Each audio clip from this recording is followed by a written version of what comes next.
আপনার মায়ের যে অবদান মানে আওয়ামী লীগের প্রতি, আপনার বাবা মহান মুক্তিযুদ্ধের সময়ে তার যে পরিকল্পনা, তার যে নেতৃত্ব, এবং পরবর্তীতে আপনার মা বেগম জোহরা তাজউদ্দিনের যে কন্ট্রিবিউশন আওয়ামী লীগের প্রতি, মানে আমরা দেখছি যে ধরেন আপনার বাবাকেও শেখ হাসিনা বা আওয়ামী লীগ ওইভাবে মূল্যায়ন করলো না, আপনার মাকেও কিন্তু করলো না। কিন্তু তারপরও ধরেন দেখা যাচ্ছে যে আপনাদের পরিবার কিন্তু শেখ হাসিনাকে বা আওয়ামী লীগকে কিন্তু শেষ মুহূর্ত পর্যন্ত সাপোর্ট দিয়ে গেছেন। তানজিম আহমেদ সোহেল তাজ স্বরাষ্ট্রমন্ত্রী হয়েছেন, আপনার আরেক বোন সিমিন হোসেন রিমি তিনিও প্রতিমন্ত্রী ছিলেন, সর্বশেষ শেষ মুহূর্ত পর্যন্ত তিনি এমপি ছিলেন সরকারের সাথে। তো এই জায়গাগুলো একটু কন্ট্রাডিক্টরি হয়ে যায় না? মানে ধরেন যে আবার ধরেন যে শেখ হাসিনার যে দমন পীড়ন নিষ্পেষণ, এই যে গণতন্ত্র হরণ, সেগুলো কিন্তু আপনারা সমর্থন করছেন না। সোহেল তাজ সাহেব বিভিন্ন সময় সরাসরি না বললে আকার ইঙ্গিতে বলেছেন, এখন উনি সরাসরি বলছেন। আপনি তো বাংলাদেশে আপনার বই লেখার পরে নিশ্চয়ই শেখ হাসিনার সঙ্গে 16 বছর আপনার দেখাই হয়নি। আপনি একটা সাক্ষাৎকার আমি পড়েছি যে আপনি অনেকটা মানে পার্সোনা নন গ্রাটা হয়ে গিয়েছিলেন গণভবন বঙ্গভবনে। তো তারপরও ধরেন আপনার পরিবারের যে সমর্থন, মানে আপনাদের পরিবার কেন তাকে এতটা ওন করলো? যেখানে আপনার বাবার অবদানকে স্বীকৃতি দিল না, আপনার মায়ের যে অবদান মানে আওয়ামী লীগকে টিকিয়ে রাখার জন্য, সেই সেই মানে কি বলবো আপনার একেবারে অসহায়ত্বের কালে। তো আপনি একটু যদি সংক্ষেপে বলেন। না, এটাও ভালো কোয়েশ্চেন। এই কোয়েশ্চেন গুলো তো আসলে আসা দরকার এবং এটা খোলাসা করাও দরকার। দেখেন, আমি বইটা তো লিখলাম 2014 সালে, নেতা ও পিতা। এই যে আজকে ডলার বিলের যে কথাটা বললাম সেটা ওই অনুষ্ঠানেও বলেছি। অনুষ্ঠানে ডক্টর কামাল হোসেন, ব্যারিস্টার আমিনুল ইসলাম, মইদুল হাসান, আমার বাবার একেবারে কলেজ জীবনের বন্ধু ডক্টর এম এ করিম উনি ছিলেন, তারপরে আবুল কাসেম ফজলুল হক, আমার ছোট চাচা আফসারউদ্দিন আহমেদ, ওনারা সবাই ছিলেন, সবাই বক্তব্য রেখেছেন। আমি তো বলছিলাম এই কথাটাই। এবং কিন্তু 2009-ও যখন উনি আসলেন, আমি কিন্তু 9 থেকে 14 সময় আমি কিন্তু কখনো গণভবনে যাইনি, ওনার সাথে দেখাও করি। এবং আমার বইটা যখন বেরোলো, শেখ রেহানা কিন্তু আগেও উনি বলেছেন যে তুমি আসো না কেন আপা, আসলে আমরা খুশি হব, তুমি আসো, দেখা করো। কিন্তু আমি তখন আমি ভাবছিলাম যে আমি দেখবো, আই কুডন্ট রিয়েলি ট্রাস্ট যে ওনারা, আমি একটু দেখে নেই যে উনি যদি সত্যি গণতন্ত্রে উত্তরণ করেন তাহলে দেখা করবো, এটা আমার পলিসি ছিল। আর ঠিক পার্সন নন গ্রাটা না, ওনারা তো খুবই খুশি। আমাকে বইটা বার হওয়ার পরেও তো আমাকে অনেকবার আমন্ত্রণ যে যেন যাই, কথা বলি। দ্যাট নেভার হ্যাপেন, আমি যাইনি। ওই আমার একটাই স্থান ছিল যে আমি যদি দেখি যে ওনারা সত্যি গণতন্ত্রের পথে কাজ করছে আমি যাব। আর সোহেলের আমার ছোট বোনের কথাটা একটু বলি। সেটা হচ্ছে যে যখন সোহেল পদত্যাগ করলো, আপনি জানেন যে স্বরাষ্ট্র মন্ত্রণালয় এই কারণেই পদত্যাগ করেছে। তখন আকারিন্দাতে বললেও ওটা তো পদত্যাগ করাটাই তো একটা বড় প্রোটেস্ট, ও তো আর থাকে নেই 5 মাসের মাথায়। আমার মনে আছে মার্চে ও এপ্রিলে বলছিল বরাপা এটা থাকা যাবে না, যেভাবে ঘটনা, যেরকম আমার মনে আছে যে হি টোল্ড মি, আমার সাথে যখন তার 2009 ফেব্রুয়ারিতে তখন ঢাকায় আমি গেলাম, একটা আমি প্রিনেটাল এডুকেশন অফ একটা ট্রেনিং ছিল আমাদের, ওটা দিতে আমি গেছি। তখনও আমাকে বললো যে বরাপা শেখ হাসিনা বলে 2 হাতে টাকা বানাও, এই কথা। মানে দ্যাট ওয়াজ সো ডিসগাস্টিং।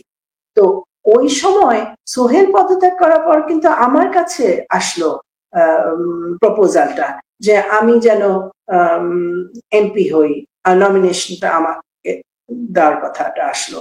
এবং পত্রপত্রিকাও কিছু পত্রপত্রিকা এসেছিল যে শেখ হাসিনার পক্ষে মতিয়া চৌধুরী, সাজিদা চৌধুরী, ওনারা আমার নামটা ওরা দিয়েছেন যে হবেন, এবং আমার ছোট বোন তারও নাম ছিল।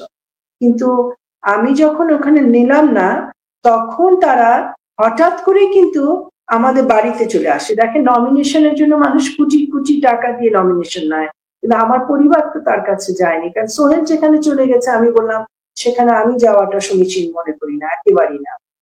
আর আমার বোনের কাছে যখন গেল অবস্থাটা এটাই হলো, ও তো তখন প্রস্তুত না।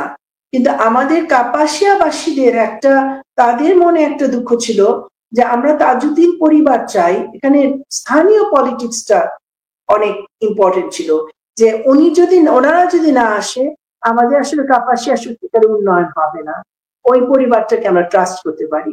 তো ওইটা বিবেচনা করে আমার বোনকে আমিও জিজ্ঞেস করছিলাম, ও বলছি লিপি দেখো, এইটা বিবেচনা করে আমি গেছিলাম। ও পরে তাই হলো যে আপনারা হয়তো জানবেন যে আমার ছোট বোন রিমি, ও যে কাপাসিয়ার যে স্বাস্থ্য ব্যবস্থায় যে উন্নয়নটা সাধন করে পুরা বাংলাদেশে, ওর ওর যে মডেলটা, যে এই যে নিরাপদ মা শিশুর যে ফুল স্বাস্থ্য ইন্স্যুরেন্স এবং দরিদ্র পরিবার মা শিশুর যে ফুল স্বাস্থ্য ব্যবস্থাটা, কোয়ালিটি হেলথ কেয়ারটা দেওয়া, স্বাস্থ্য সেবা, এটা কিন্তু ওর কনস্টিটিউয়েন্সি থেকেই প্রথম আরম্ভ হয় এবং খুব সুন্দরভাবে প্রয়োগ হয়, যার ফলে জাতিসংঘ যে শেখ হাসিনা খুব কৌশলে তাজউদ্দিন আহমেদ পরিবারকে ব্যবহার করেছেন তার তার টিকে থাকার জায়গাটায়, যে তাজউদ্দিন আহমেদ পরিবারও তার সাথে আছে, এটাকে তিনি তার অ্যাকচুয়ালি কৌশল হিসেবে নিয়েছেন। এটা ডেফিনেটলি, এটা তো অবশ্যই যে একটা সেই সময় রিমি যে আপনার যেটা যে ও রয়ে গেল, ও তো তারপরে তো আপনার আপনার প্রতিমন্ত্রীও হলো, এবং আমি মানে আমার নিজের পার্সোনাল জিনিসটা হচ্ছে যে এটা তো সাংঘাতিক ভাবে রাজনৈতিক ভাবে এটা আসলে অনেক ক্রিটিক্যাল একটা সিদ্ধান্ত ছিল, আর আমার মনে হয় যে এই পরিপ্রেক্ষিতে ওটা ঠিকও ছিল না, কারণ আমি সোহেল কিন্তু মানাও করেছিলাম নট টু কন্টিনিউ। আপনাদের উপর কি কোনো চাপ ছিল? যেমন ধরেন আপনাদের কোনো আত্মীয় গুম হয়ে গিয়েছিল, আপনাদের কোনো ভাগ্নে কেউ, মানে কোন রকমের প্রেশার ছিল কিনা, অন্য রকমের হুমকি ছিল কিনা? হ্যাঁ, প্রেশার তো অবশ্যই ছিল। আমাকে রিমির ছেলেকেই তো পুলিশ পিটালো, এবং যখন এবং এতই পিটালো, হসপিটালাইজড হলে বললো যে যেহেতু সোহেল তাজের ভাগ্নে, এবং তারপর আমার একটা ভাগ্নেকে যে গুম করে নেওয়া হলো, ওটা তো ডেফিনেটলি ওটা প্রেশার ছিল। তা আমার মনে হয় যে রিমি তো ওটাও বিবেচনা করতে হচ্ছিল, মানে it was not very easy ride. আর আমাদের পরিবারটার উপরে আসলে সব দিকেই থ্রেট ছিল, ফিজিক্যাল থ্রেটও ছিল। আর আমার বইটা যখন বার হলো, আমি আপনাকে কথা বলি যে আমার প্রকাশক, সেটা চিটাগং অনুষ্ঠানটা হচ্ছে, ওখানে তখন চট্টগ্রাম বিশ্ববিদ্যালয়ের যিনি অর্থনীতিবিদ ডক্টর মইনুল ইসলাম ছিলেন, তারপরে আপনার মহিউদ্দিন সাহেব, উনি ছিলেন, উনি সাবেক মেয়র ছিলেন চট্টগ্রামে, উনি এই নেতা পিতা বইটার উপরই কথা হচ্ছিল। তখন আমার প্রকাশক, ওরা সবাই একটু দেখা গেল খুব এবং এটা হচ্ছিল প্রেস ক্লাব বাতি ঘরে, যে ওখানেও এনএসআই এসে উপস্থিত বেশ কয়েকজন, এবং আমাকে ডেকে নিয়ে রীতিমতো জেরা করা।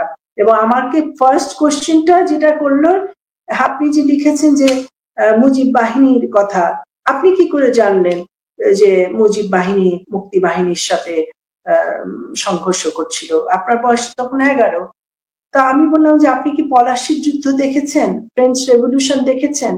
তো উনি একটু আমার মুখের দিকে তাকালেন। আমরা কিভাবে জানি?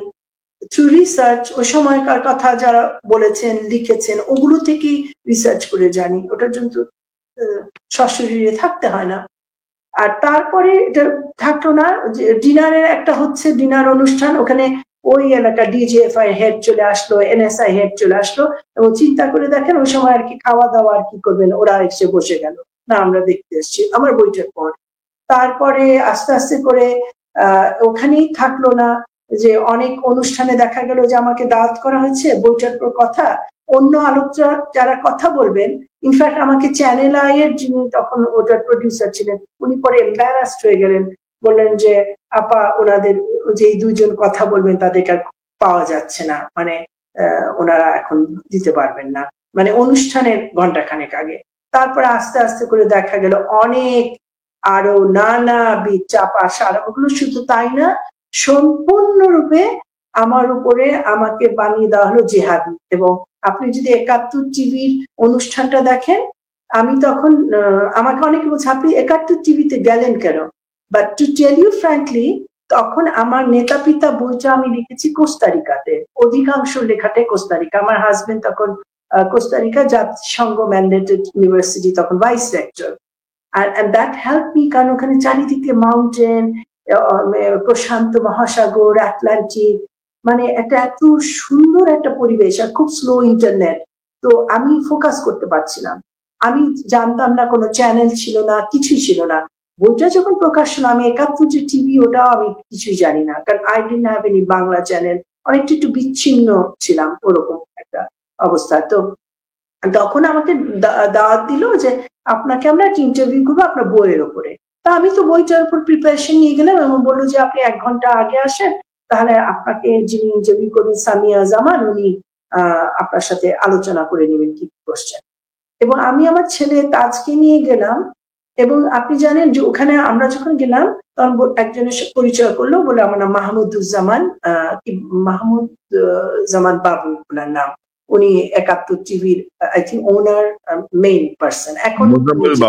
মোজাম্মেল বাবু, রাইট রাইট, ওনার সাথে আমার ওই প্রথম দেখা। তো উনি বললেন যে সামিয়া জামান, উনি আমাকে দেখে কিছুটা আড়ষ্ট হয়ে গেলেন, আর তখন না ওনার বডি ল্যাঙ্গুয়েজ দেখে বোঝা গেল যে উনি খুব আড়ষ্ট এবং কোনো কথা বললেন না এবং সালামও দিলেন না। আমি ওনাকে সালাম দিলাম, she just looked at me and she kept sitting, and আমরা তখন দরজার সামনে দাঁড়ানো, তখন আমাদেরকে নিয়ে একটা পাশের রুমে বসানো হলো এবং 1 ঘন্টার মধ্যে কেউ আসতো না। তারপরে যখন টিভি প্রোগ্রামটা, ইট ওয়াজ লাইভ প্রোগ্রাম, ওনার আমাকে জিজ্ঞেস করলো কি জানেন, আপনি যে ওমর ফারুক যে জিহাদি, তার সাথে আপনার কি সম্পর্ক?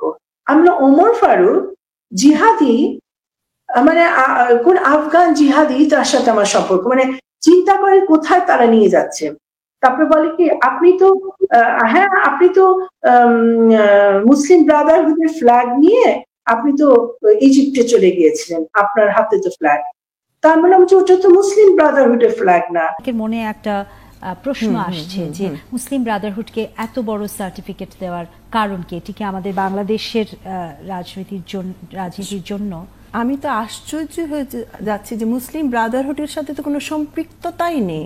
সেটা হচ্ছে আমার হাজবেন্ড ইজিপশিয়ান, যখন ইজিপ্টের তাহরির স্কোয়ারে সে বিক্ষোভিত হোল ওয়ার্ল্ডই গেছিল, ইউএস, আমেরিকা, ইউরোপ সবাই গেছিল সে বিজয়ের দিনে।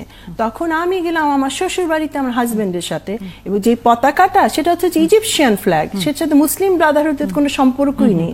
এবং আমার বই, আবারও নাম বলি, আপনারা এটা ওয়েবসাইটে যেতে পারেন, www.daughterofbangladeshliberation witnesses তাহরির ইমানসিপেশন। বইটার বিষয়বস্তু কি ছিল? বিষয়বস্তুর মধ্যে ছিল কিভাবে একটা গণ আন্দোলনের মাধ্যমে একটা অটোক্রেটিক সরকারের পরিবর্তন, সেটা তো মুসলিম ব্রাদারহুডের কোনো সম্পর্কই নেই সেটা। কারণ ওনারা এখন টিভির মধ্যে বড় করে দেখাচ্ছে ফ্ল্যাগটা, আমরা that's N Egyptian flag. Tahrir স্কোয়ারের যে গণ অভ্যুত্থানটা হলো স্বৈরাচারের বিরুদ্ধে, তা আমার স্বামী হচ্ছে ইজিপশিয়ান, আর আমার মাই পছন্দ করেছেন আমার স্বামীকে আমার জন্য। তো আমার মায়ের ইচ্ছাতেই আমি তার সাথে বিয়ে, এবং আমরা গেছিলাম ওখানে উদযাপন করতে, সারা বিশ্ব থেকে মানুষ গেছে স্বৈরাচারের বিরুদ্ধে তাহরির স্কোয়ারের গণ অভ্যুত্থানে ওই বিজয় আমরা সেলিব্রেট করতে গেছিলাম, হচ্ছে ইজিপশিয়ান ফ্ল্যাগ। তখন আমি বললাম যে জানেন, আপনাদের জনকণ্ঠেই কিন্তু আমার ওই ধারাবাহিক তাহরির স্কোয়ারের ওই ঘটনাগুলো আপনাদের জনকণ্ঠেই পাবলিশ হয়েছে। তখন she was taken aback, Janakantha তো খুবই সরকারি সাপোর্টেড পত্রিকা। তো এরকম মানে, তারপরে আরো কথা যে আপনি যে বলেন নাকে তেল দিয়ে ঘুমিয়ে থাকো তোমার আপনার বাবাকে বলেন, আপনি কি করে এটা জানেন? তখন তো মানে আপনি এগুলো কোথা থেকে পেলেন? আমি আমার মার কাছ থেকে শুনেছি, my mother told us, আমরা তো ছোটবেলায় এগুলো শুনি, আমার ভাই বোন সবাই জানে।